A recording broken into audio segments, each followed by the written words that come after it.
I never imagined that paper and bamboo could change my life so completely. My name is Yan Ling and I am, or was, a lantern maker's apprentice in the heart of Yunhai Kingdom's capital. The memory of that first lantern festival still burns bright in my mind, as if it was only yesterday. The festival night arrived with all the magic I had dreamed of. Colored lights swayed from every rooftop and doorway, casting rainbow shadows on the cobblestones below. Nobles in silk robes wandered alongside farmers in their best cotton garments, all united under the glow of countless lanterns. The air hummed with laughter, music, and the sizzle of street food. I had spent weeks preparing for this night, my fingers working tirelessly to craft delicate paper flowers that seemed to bloom with inner light. Master Chun had entrusted me with a special delivery, a custom lantern for the village chief's manor. My hands trembled slightly as I carried the wrapped creation through the crowded streets. The chief's manor rose before me like a mountain of carved wood and polished stone. Servants bustled about, preparing for the evening's celebrations. I approached the main gate, clutching my precious cargo.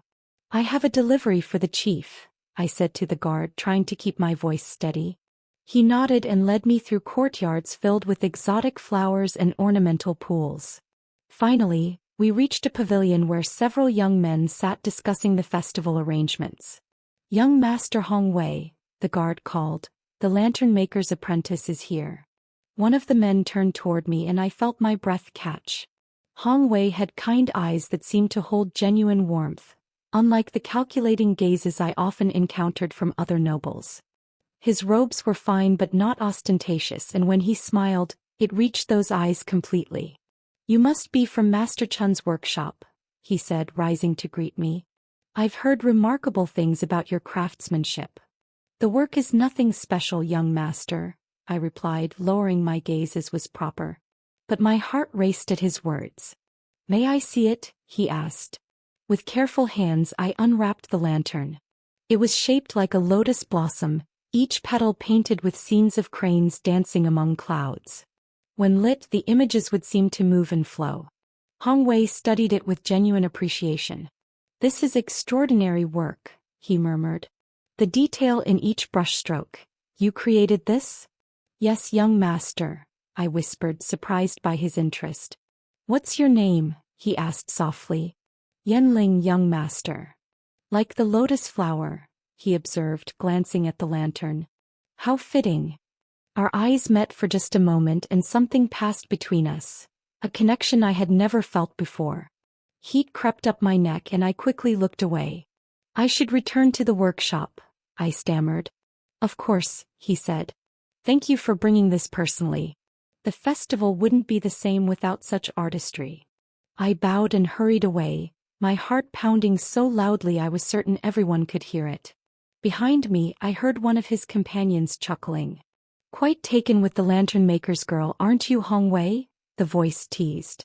I didn't hear his response, but warmth spread through my chest at the thought that young Master Hong Wei might think of me again. 3 days after the festival, Hong Wei appeared at Master Chun's shop. The bell above the door chimed as he entered, and I nearly dropped the bamboo frame I was assembling. "Young master," I gasped, scrambling to my feet and bowing properly. Master Chun emerged from the back room, his weathered face creasing with concern. "Young Master Hong Wei, how may we serve you?" "I'd like to commission another lantern," Hong Wei announced, though his gaze remained fixed on me. "Something for my study. Perhaps Miss Yan Ling could design it." Master Chun's eyebrows rose nearly to his hairline. "Of course, young master. Yan Ling is quite talented." "I was hoping we could discuss the design," Hong Wei continued. "What would you recommend for a scholar's room?" I found my voice, though it came out smaller than I intended. "Perhaps something with bamboo motifs, young master? Or scenes of mountain landscapes for peaceful contemplation." "Excellent ideas," he agreed, stepping closer. "Could you show me some of your other work?" For the next hour, Hong Wei examined my lanterns with the intensity of a man studying precious scrolls. He asked detailed questions about my techniques, my inspirations, my choice of colors.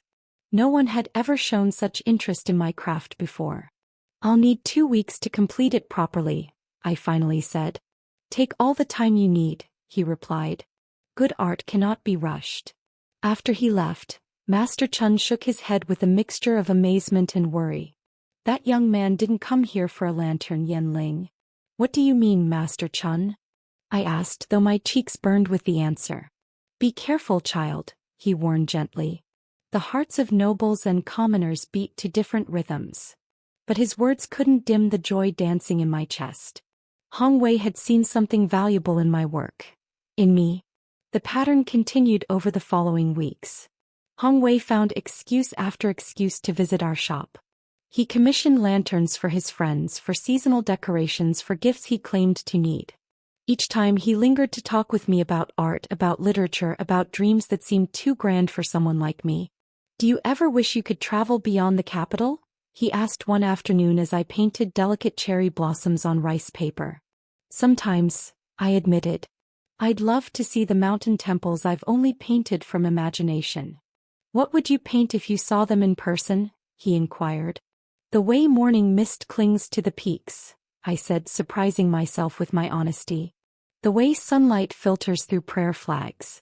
The peace that settles in sacred places. Hong Wei watched me work with fascination. You see poetry in everything, don't you? Our conversations grew longer, deeper. He told me about his studies, his frustration with court politics, his desire to make meaningful changes in their province. I shared my dreams of creating lanterns that could capture not just light, but emotions and stories. You already do, he said one evening as closing time approached. Every lantern you make tells a story. You're too kind, young master, I protested. Hong Wei, he corrected softly. When we're alone like this, just call me Hong Wei. The intimacy of using his name sent shivers through me. We stood close now, so close I could smell the sandalwood scent that clung to his robes. I should go, he whispered, but he didn't move. Yes, I agreed, but I didn't step away either. For a heartbeat, the world held its breath. Then Master Chun's cough from the back room broke the spell, and Hong Wei stepped toward the door. Good evening, Yan Ling, he said formally, but his eyes held promises that made my heart race. Good evening, young master, I replied, already counting the hours until I might see him again. I should have noticed Lady Mei Ying's attention sooner. Perhaps if I had been more aware of the dangerous currents that flowed through noble society, I might have protected myself better. But I was too lost in my growing feelings for Hong Wei to see the storm gathering around us. Lady Mei Ying was everything I was not.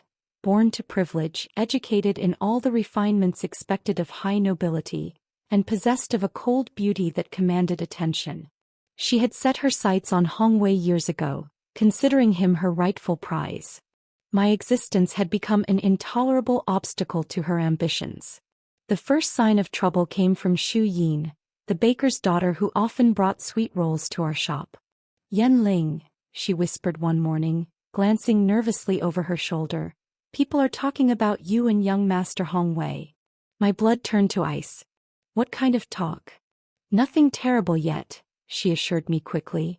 But Lady Mei Ying has been asking questions about you. About your family, your background. She's been watching your shop. That afternoon, as if summoned by our conversation, Lady Mei Ying herself appeared at our door. She moved like a predator disguised in silk, her painted lips curved in a smile that never reached her calculating eyes. You must be the lantern maker's apprentice I've heard so much about, she said, her voice honey-sweet and venomous. I bowed deeply. Yes, young lady. How may we serve you? I'm planning a banquet and require decorative lanterns, she announced. I've heard you have adequate skills. The insult was subtle but unmistakable. Master Chun stepped forward, sensing danger. Lady Mei Ying, we would be honored to create lanterns for your celebration, he said carefully. Splendid, she purred, but her gaze never left my face. I have very specific requirements. Excellence, you understand. Nothing common or lowly. Each word hit like a slap. She was marking her territory, making it clear that she knew about Hong Wei's visits and found them offensive. Of course, young lady, I managed to say. We'll create something worthy of your noble guests. I'm certain you'll try your very best, she replied with false sweetness. After all, it would be unfortunate if the work proved unsatisfactory. The threat hung in the air like incense smoke. After she left, Master Chun sank onto his stool, suddenly looking every one of his 60 years. Yan Ling, that woman is dangerous, he said quietly. Perhaps you should consider discouraging young Master Hong Wei's visits. Master Chun, I've done nothing wrong, I protested, though fear gnawed at my stomach. Wrong and dangerous are not the same thing, child, he replied sadly. That evening Hong Wei arrived as usual, but I found it difficult to meet his eyes. Every shadow seemed to hide Lady Mei Ying's spies, every passerby a potential threat. You seem troubled tonight, he observed. Has something upset you? I wanted to tell him everything to seek his protection and comfort. But the memory of Lady Mei Ying's cold smile held my tongue. It's nothing important, I lied. Just tired from working on the festival preparations.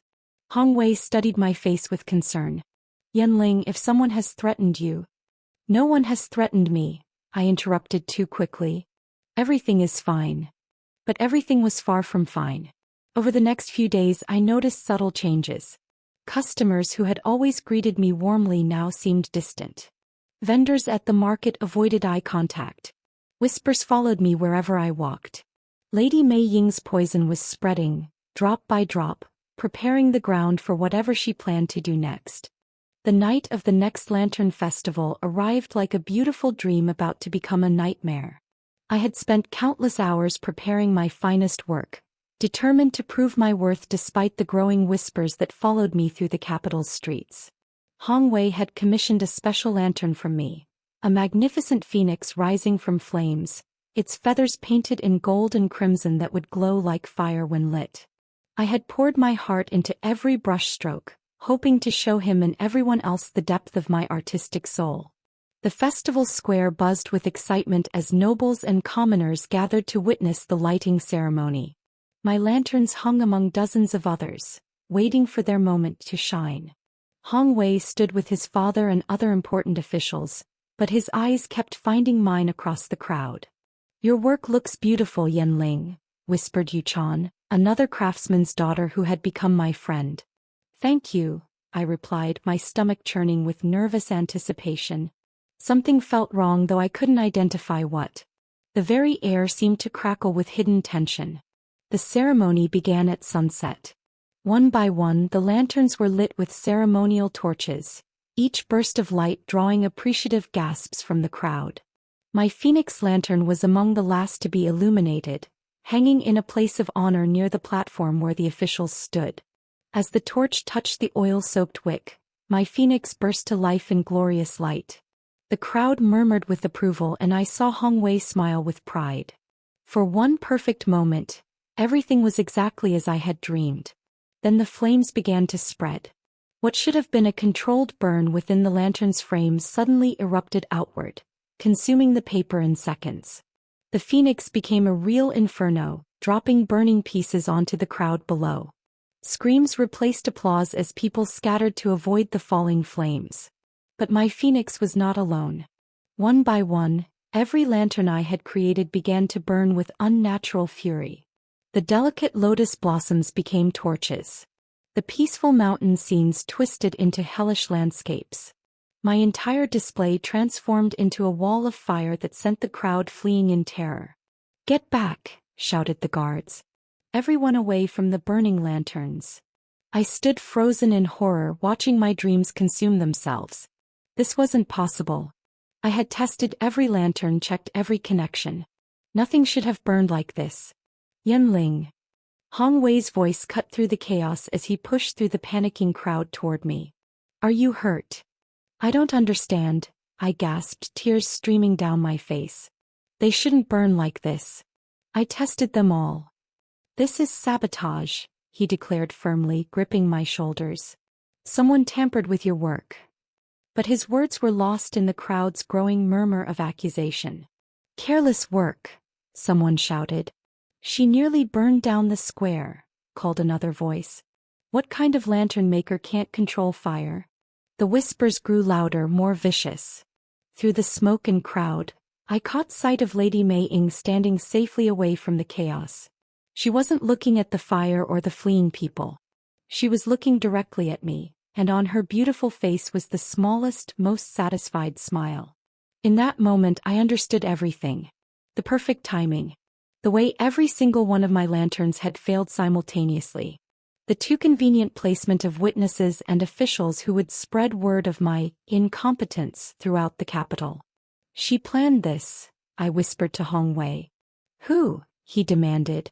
Lady Mei Ying. She sabotaged my lanterns. Hong Wei's face darkened with fury, but before he could respond, his father appeared at his elbow. Hong Wei, step away from her, the chief commanded.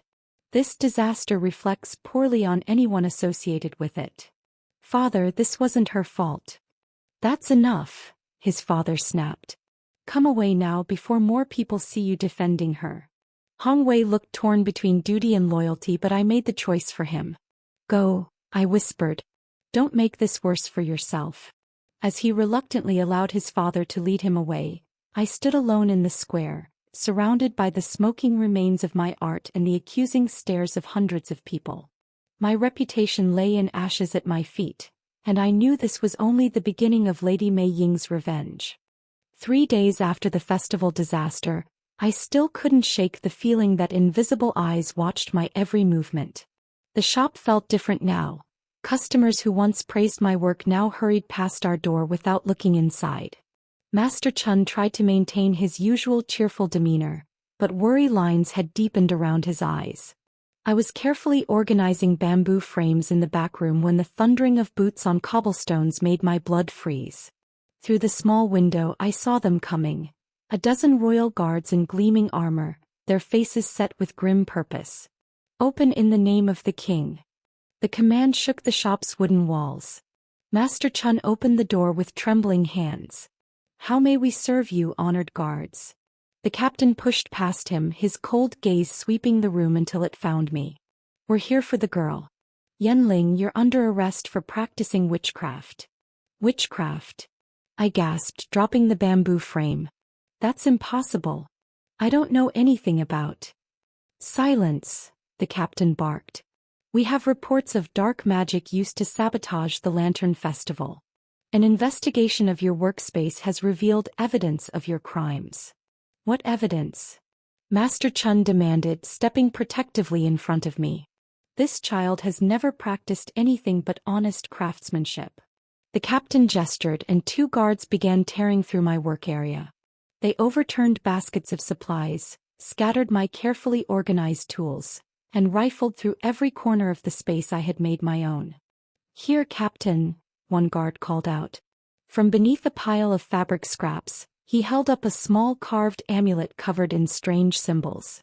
I stared at it in confusion. I've never seen that before in my life.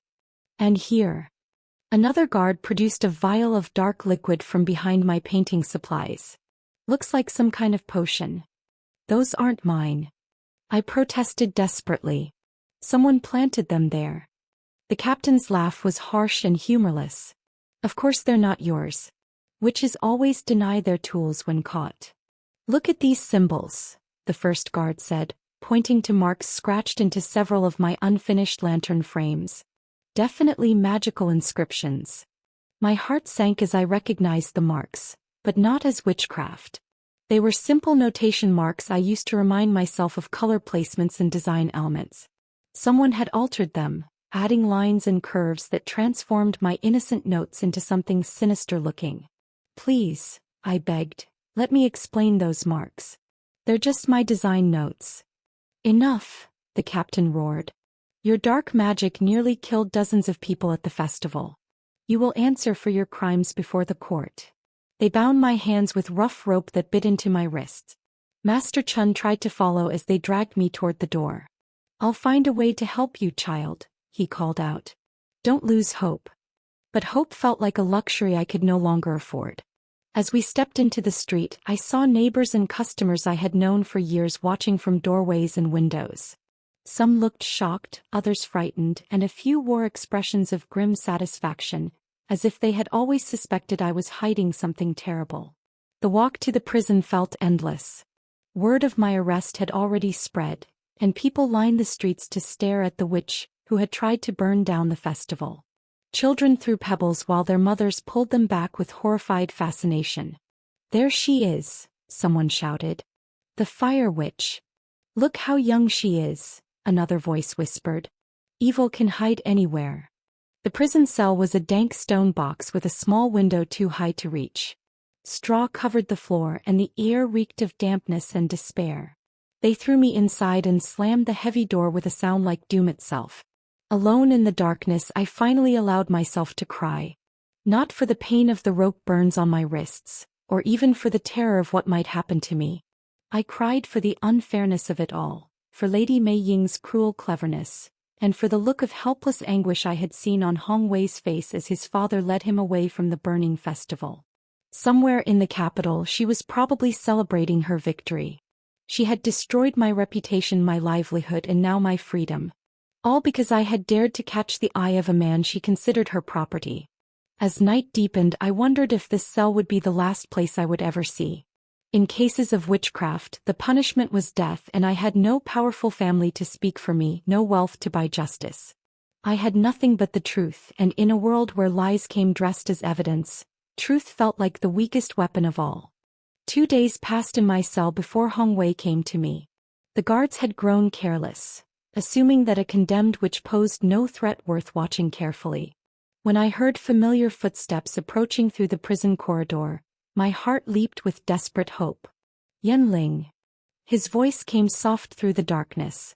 "Hong Wei." I rushed to the cell door, pressing my face against the cold iron bars.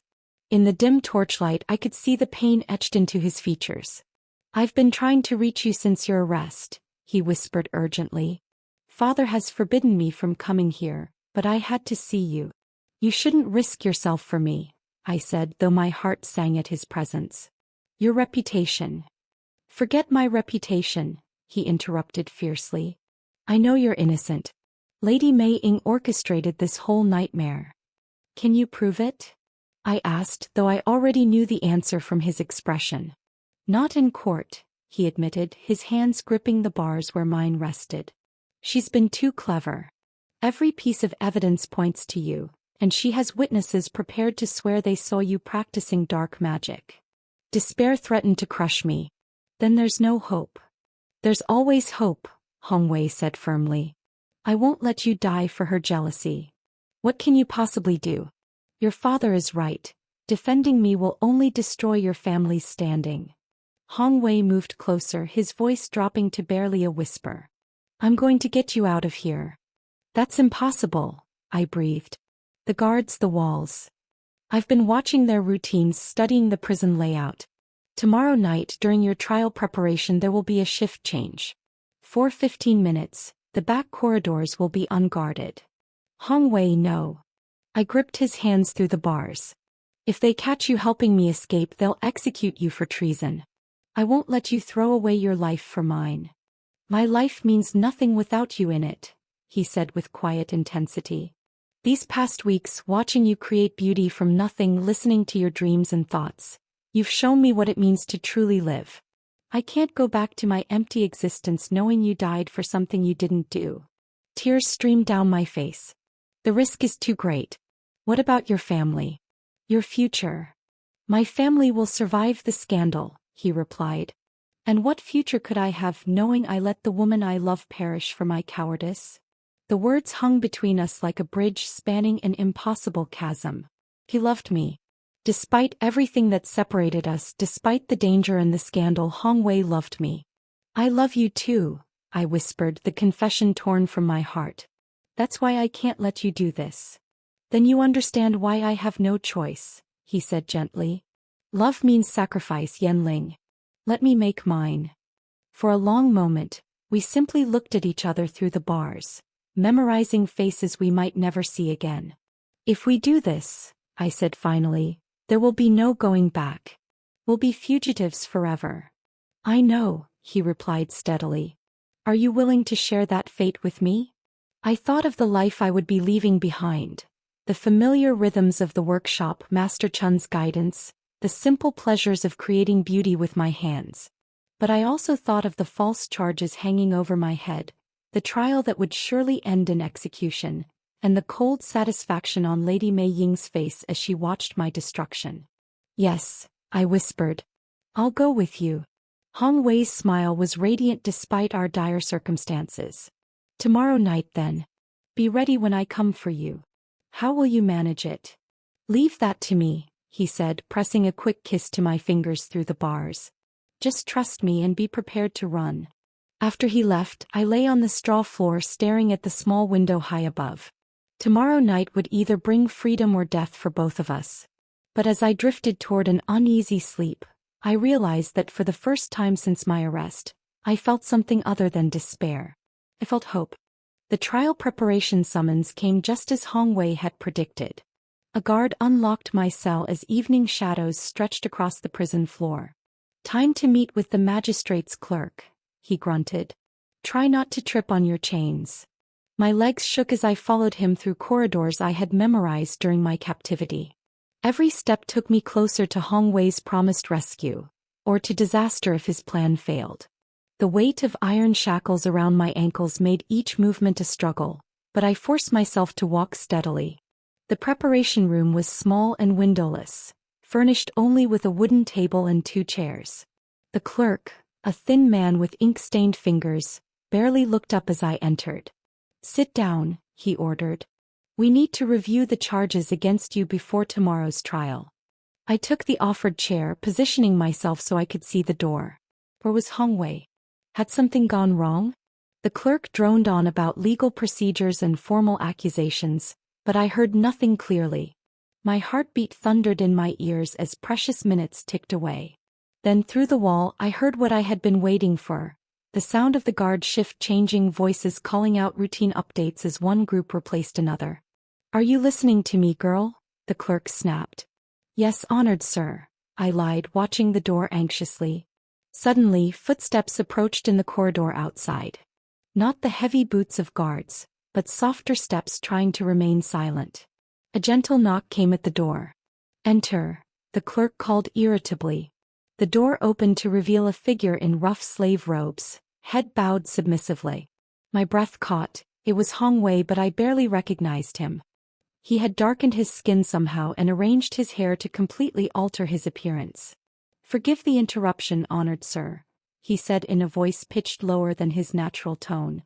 "The magistrate requires this prisoner returned to her cell immediately.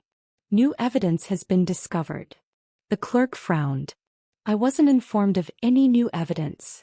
"The magistrate apologizes for the confusion," Hong Wei replied smoothly. "He sends this." He held out an official-looking document with an impressive red seal. While the clerk examined the forgery, Hong Wei caught my eye and nodded almost imperceptibly. I tensed, ready to move. "This seems irregular," the clerk muttered, but he was already rising from his chair. "Very well, take her back. I'll confirm with the magistrate tomorrow." "Of course, honored sir," Hong Wei said, moving to help me stand. "Come along, prisoner." My chains clanked as I followed him from the room, but somehow my steps felt lighter. We walked through the prison corridors at a measured pace, Hong Wei playing his role perfectly as just another servant following orders.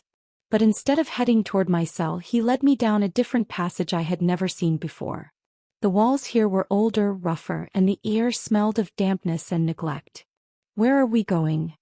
I whispered. "Service tunnels," he breathed back. "They connect to the old part of the prison that's been abandoned for years." We descended a narrow stone staircase, leaving the torchlight of the main prison behind. Hong Wei produced a small lantern from beneath his robes, its glow revealing ancient passages carved from living rock. "How did you know about these tunnels?" I asked as we hurried through the underground maze. "I spent 3 days studying the prison's construction records," he replied. "This place is built on the foundations of an old fortress.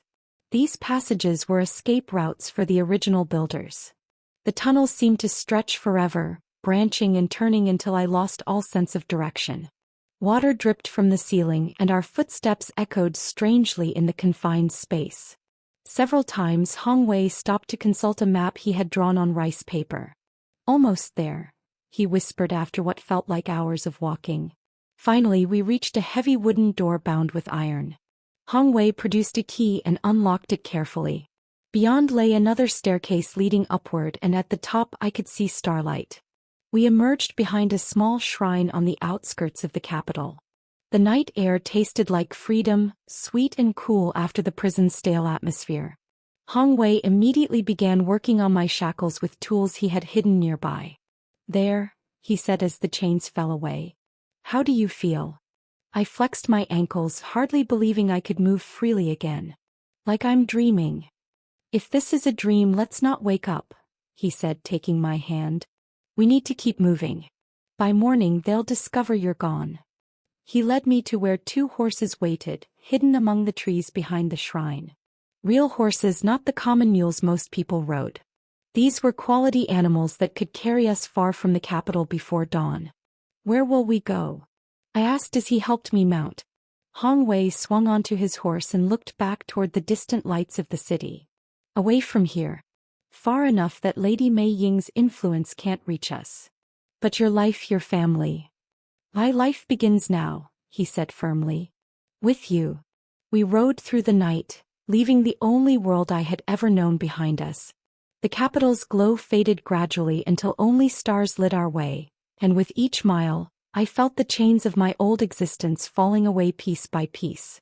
I didn't know what the future held for us, 2 fugitives with nothing but love and determination to sustain us.